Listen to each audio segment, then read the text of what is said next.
조국혁신당하고 민주당 합당한답니다. 그 진실이 도대체 뭔지 한번 얘기를 해보겠습니다. 자, 중요한 건 이겁니다. 참 정리 한번 제가 해봤어요. 시기.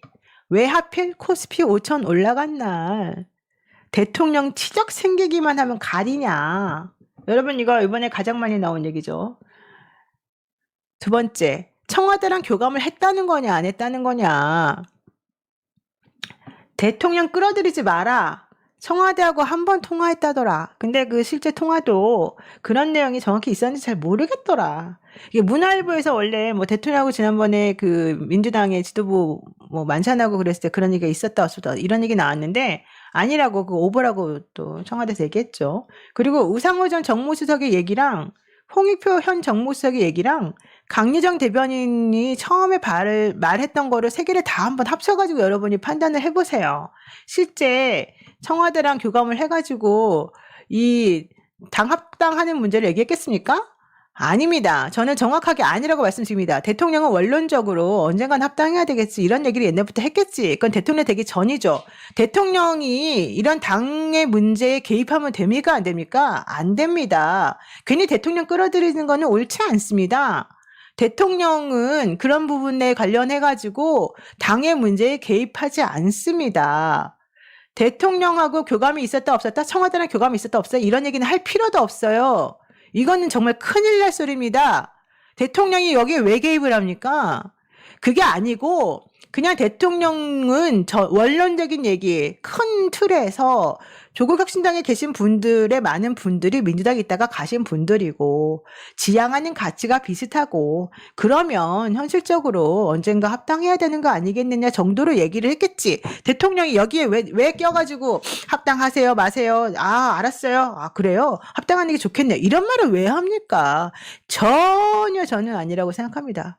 절대 그런 일은 오히려 있으면 큰일 납니다. 이런 얘기는 정말 조심스럽게 해야 됩니다. 근데 그런 얘기가 도대체 어디서 나오는지를 제가 모르겠어요. 왜 이렇게까지 청와대를 곤란하게 합니까? 예? 당무 개입하면 안 되잖아요. 그거 너무 정확히 알잖아요. 처음에 그래서 강유정 대변인이 그런 얘기 못 들었는데 이렇게 얘기했지 않습니까? 근데 그 다음에 갑자기 얘기들이 조금 이상하게 나오는데 그게 마치 청와대에 오다를 받아서 했다느냐? 나 혼자 결정할 수 없다? 이렇게 말하면 절대 안 됩니다. 그런 거 아니에요. 정청래 대표는 본인이 당대표니까 본인이 책임을 지면 되는 거죠. 합당 제안해서 당원들이 오케이 하면 되는 것이고 그게 싫다 그러면 안 하면 되는 거지. 여기에 청와대 얘기를 꺼낼 필요가 전혀 없습니다. 혹은 정청래 당대표가 아무 말도 안 했는데 괜히 이걸 갖다가 붙일 필요가 전혀 없습니다. 안 그래요? 그런 얘기가 필요가 없는 거죠. 절대 그런 식으로 장난치거나 그런 식으로 위험한 발언을 하면 안 됩니다. 그리고 그런 일을 할 이유가 없습니다. 대통령이 윤석열 정부 때 얼마나 고통받았습니까? 조금만 힘이 없어지면 무슨 일을 당하는지 너무 잘 아는 사람이에요. 그분이 지금 이런 식의 발언이나 이런 식의 문제가 나중에 어떤 식으로 돌아올지 모르는데 아 그래 나랑 논의했어. 나의 오다를 받고 한 거야. 이렇게 하겠습니까? 말이 안 되는 소리죠. 그런 얘기는 절대 있을 수 없는 얘기고요. 하면 안 됩니다. 여러분, 그런 측면에서 큰 틀에서 이 상황을 바라봐야 되는 겁니다. 절대 대통령을 끌어들이지 마십시오. 모든 것에 대통령을 끌어들이지 마십시오. 제가 오늘 내내 주장하는 거, 요즘 내내 주장하는 거, 맨날 주장하는 게 겁니다. 능력 있는 사람이 대통령이 돼야 된다.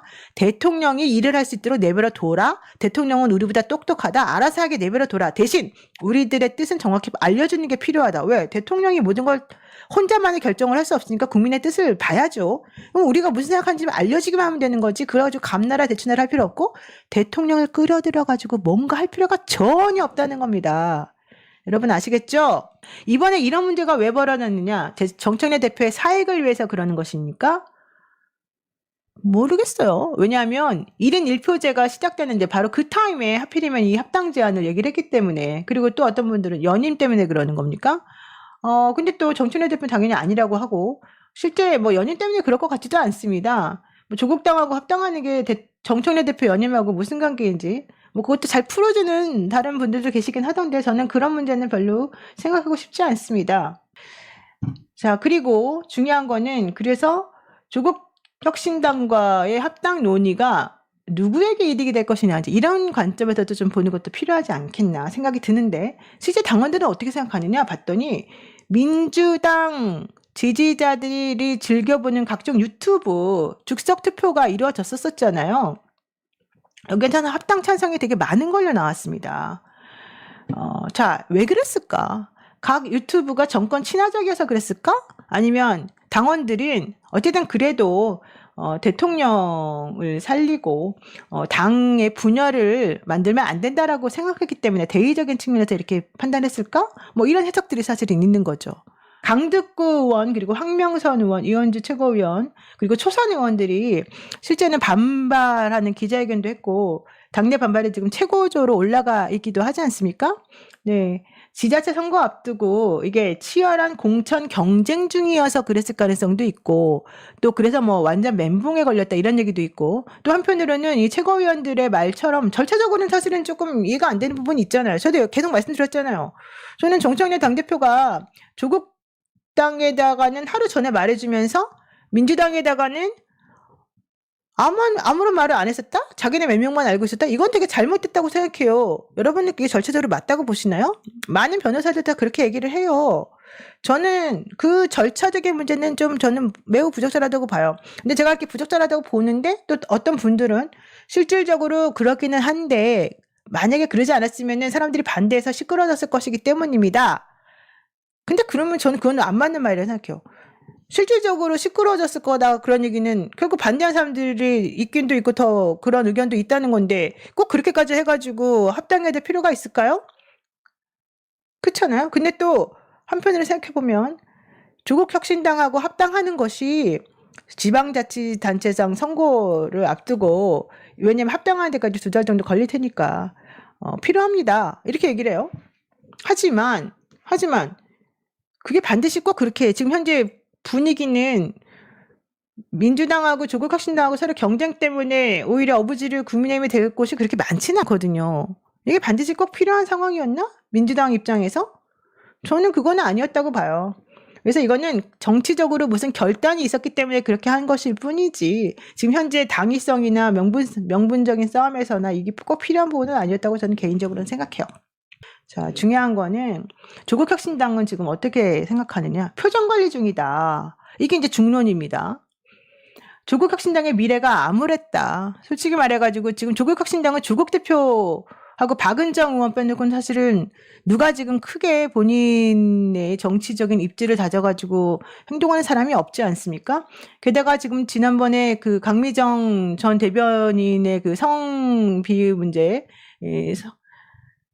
성폭행 문제가 제대로 해결되지도 않았지 않습니까? 그리고 지금 퍼센테이지를 지지율로 따지게 되면 2% 3%대를 왔다 갔다 하고 있는 정당이기 때문에 현실적으로 이번에 지자체에서 꼭 반드시 조국혁신당하고 싸우느라고 민주당이 표를 잃어버릴 것이다. 이 말은 안 맞는다고 생각해요. 그럴 수 있는 곳은 호남 지역의 특정한 몇 군데라고 제가 알고 있어요. 그러면은 만약에 이번에 손을 내밀고 같이 합당합시다라고 안 했었으면은 오히려 조국혁신당이 어떻게 될지 모르는 부분이잖아요. 그런데 이런 합당 제안을 통해 가지고 결국 누구는 제일 좋을까? 조국 대표가 가장 좋겠죠. 결국 조국 대표가 차기 대권 주자로 그냥 민주당의 이름을 혹은 민주당의 둥지에서 나가는 거 아닐까? 라고 생각할 수 있는 거죠. 조국혁신당의 대선 후보로 나가는 거 하고 민주당의 대선 후보로 나가는 거고 비교가 됩니까? 당연히 안 되죠. 그러니까 저는 조국 대표 입장에서는 매우 좋은 제안이라고 생각합니다. 하지만 조국혁신당의 의원들은 전부 비례의원들이에요. 실제 지자체 공천 어떻게 받을지도 잘 몰라요. 다음 총선 때 민주당하고 지역구 두고 치열한 개싸움할 예상도 있습니다. 자, 누가 얼마나 살아남겠습니까? 그러면 조국혁신당은 그러면 원래 뿌리가 민주당이라고 그랬으면 왜 그 민주당에서 나왔습니까? 이유가 있겠죠. 조국혁신당이 민주당에서 갈려져 나올 때 본질은 정확히 무엇이었겠습니까? 그렇다면 조국 대표는 좋다고 생각하지만 나머지 조국혁신당 나머지 의원들은 민주당에 있는 이 지방자치단체 선거나 이런 거를 준비하던 사람들하고 완전히 개싸움해야 되는데 그거를 다 이겨낼 수 있을까요? 그걸 무조건 찬성할 수 오히려 공천이라도 받아가지고 한번 싸움이라도 해보고 싶었던 사람들은 어떻게 될까요? 이게 그냥 단순하게 무조건 조국 혁신당 다 좋아할 것이다? 이렇게만 생각할 건 아니에요. 예, 실제 이재명 대통령은 이런 생각을 가지고 있더라고요. 제가 이제 이거 다 제가 취재해서 말을 한 거예요. 이재명 대통령은 경쟁이 좋다. 후보들은 많으면 많을수록 좋다. 이런 입장이죠. 그러니까 조국당하고 합당도 언젠간 해야 되겠죠. 이 얘기도 계속 나왔던 게, 그래서 결국 양질의 후보들이 모여서 경쟁해가지고 살아남으면 된다. 이거였거든요. 항상 말씀드리지만 이재명 대통령은 경쟁에서 능력 있는 사람이 살아남으면 그 사람을 뽑아줘야 된다. 이 구도였어요. 그래서 지난번에 윤석열 씨가 정권 잡았을 때도 그 이재명 대표 시절에 윤석열 쪽에서 그렇게 제안을 했었다잖아요. 너의 잠정적 경쟁자를 내가 제거해 줄 테니 나랑 같이 손 좀 잡읍시다. 근데 이재명 대통령이 싫다. 나는 그냥 정정당당하게 경쟁에서 살아남을 거다. 이래가지고 결국 그게 무산이 됐었다. 기억나시죠, 여러분들? 지난번에 윤석열하고 이재명 대통령하고 이제 만나고 그랬을 때. 그러니까 그런 게 일반적인, 그러니까 기본적인 대통령의 기조고 철학이라는 거죠. 그래서 조국당하고 그 합당 문제에 대해서도 관여를 한 게 전혀 아니고 그냥 옛날에 그런 입장, 그런 기본적인 생각을 가지고 있는 것을 이분들이 이번에 그런 식으로 이제 발표하고 있는 게 아닌가 생각이 듭니다.